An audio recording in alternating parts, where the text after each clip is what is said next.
सर्दियां धीरे धीरे दस्तक दे चुकी थीं। पहाड़ों के पास बसे शिवपुर गांव में ठंडी हवाएं चल रही थी। गांव के बाहर घना जंगल था, जहां से गांव वाले लकड़ी काटकर अपना गुजारा करते थे। कि ही एक झोपड़ी में गोपाल नाम का लकड़हारा अपनी पत्नी सीता और 2 बच्चों राजू और प्रीति के साथ रहता था। गोपाल बेहद मेहनती और ईमानदार इंसान था।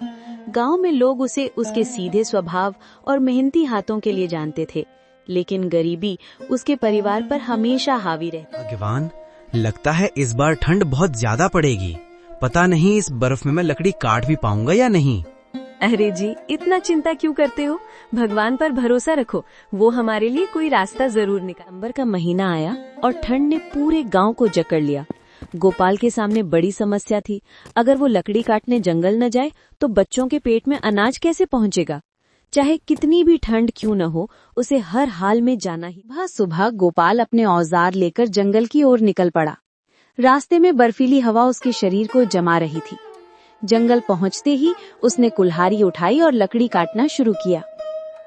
पर ठंड इतनी भयानक थी कि उसके हाथ सुन्न होने लगे, सांसें जैसे जमने लगी। वो बार बार रुकता, हाथों को रगड़ता और फिर कोशिश करता। भर की मेहनत के बाद भी उसे बहुत कम लकड़ी मिली। थका हारा और निराश गोपाल वहीं पेड़ के नीचे बैठ गया। तभी जंगल के किनारे एक बूढ़े फकीर ने उसे देखा।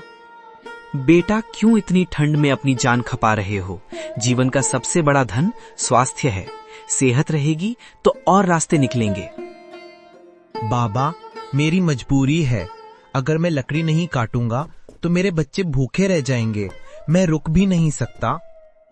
मेहनत और सच्चाई कभी खाली नहीं जाती। जाओ, आज तुम्हारा भाग्य बदल जाएगा। गोपाल ने हिम्मत जुटाई और फिर से कुल्हाड़ी चलाना शुरू की। कुछ ही देर में उसे एक बड़ा सूखा पेड़ मिला, जिससे ढेर सारी लकड़ी निकल आई। गोपाल की आंखों में चमक आ गई। उसने सोचा, ये तो फकीर बाबा की कृपा है। खुश होकर वो लकड़ी लेकर घर लौटा। सीता और बच्चे उसे देखकर बहुत प्रसन्न हुए। उस रात सबने आग जलाकर गरम गरम रोटी खाई और मन ही मन भगवान को धन्यवाद दिया। कुछ दिन बाद ठंड और भी बढ़ गई थी।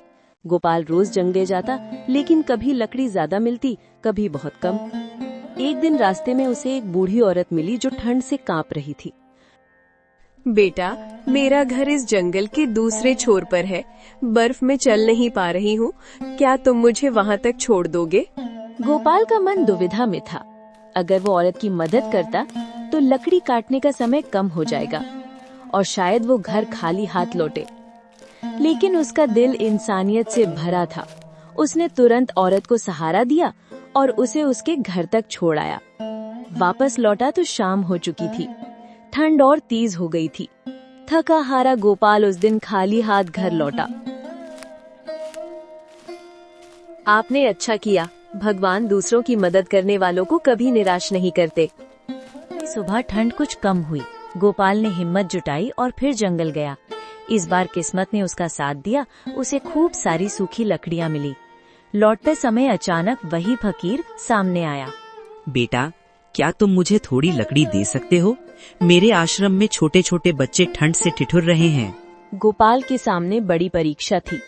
लकड़ी ही तो उसकी कमाई का साधन था। अगर वो दे देता तो घर की कमाई घट जाती। लेकिन उसे फकीर के बच्चों की ठंड याद आई। उसने बिना सोचे लकड़ी का एक हिस्सा फकीर को दे दिया और बाकी घर ले आया। असल में फकीर उसकी परख कर रहा था। समय बीता। लगातार बर्फ और ठंड ने गांव में हालात बिगाड़ दिए। गोपाल का घर भी तंगी से गुजरने लगा। एक दिन तेज बारिश और ठंडी हवाओं में वही फकीर रात में उसके घर आ पहुंचा और बोला, बेटा, आज की रात यहाँ गुजारने दो। बाहर बहुत ठंड है। गोपाल और सीता ने उस दिन घर में खाना भी कम था। गोपाल और सीता ने बच्चों और फकीर को खाना खिला दिया, लेकिन खुद भूखे सो गए। फकीर ये सब देख रहा था। रात को जब सब सो रहे थे, सीता ने देखा कि फकीर के पास सोने चांदी से भरी एक पोटली रखी है। गरीबी और तंगी देखकर उसके मन में लालच आया। सीता धीरे से गोपाल से, ए जी, थोड़े से सिक्के ले लेते हैं, हमारी हालत सुधर जाएगी। फकीर को पता भी नहीं चलेगा। गोपाल गुस्से में, नहीं, यह गलत है। लेकिन सीता के बार बार समझाने और हालात की मजबूरी में उसने मान लिया। दोनों ने चुपके से थोड़े सिक्के निकाल लिए। दिन बाद उन सिक्कों से घर की हालत थोड़ी ठीक हो गई, मगर अचानक उनका बेटा राजू गंभीर बीमार पड़ गया। ये बीमारी यहाँ ठीक नहीं होगी, इसे शहर ले जाना होगा। लेकिन उनके पास पैसे नहीं थे। गोपाल ने इधर उधर उधार मांगा, पर किसी ने मदद नहीं की। सीता रोते हुए, चलो फकीर बाबा से मदद मांगते हैं। दोनों भागते हुए फकीर के पास पहुँचे। फकीर ध्यान में लीन थे। जब उन्होंने गोपाल और सीता को देखा तो बोले, क्यों बेटा, जो सिक्के उस दिन ले गए थे उनसे काम नहीं चला? दोनों के पैरों तले जमीन खिसक गई। उन्हें समझ आया कि फकीर को सब पता था। गोपाल और सीता हाथ जोड़कर रोने लगे और बोले, बाबा, हमसे गलती हो गई। मजबूरी ने हमें अंधा कर दिया। हमें माफ कर दीजिए। तुम बुरे इंसान नहीं हो, बस हालात ने तुम्हें गलत राह पर धकेल दिया। लेकिन तुम्हारे अच्छे कर्म और दूसरों की मदद करने की आदत ही तुम्हारी सबसे बड़ी पूंजी है।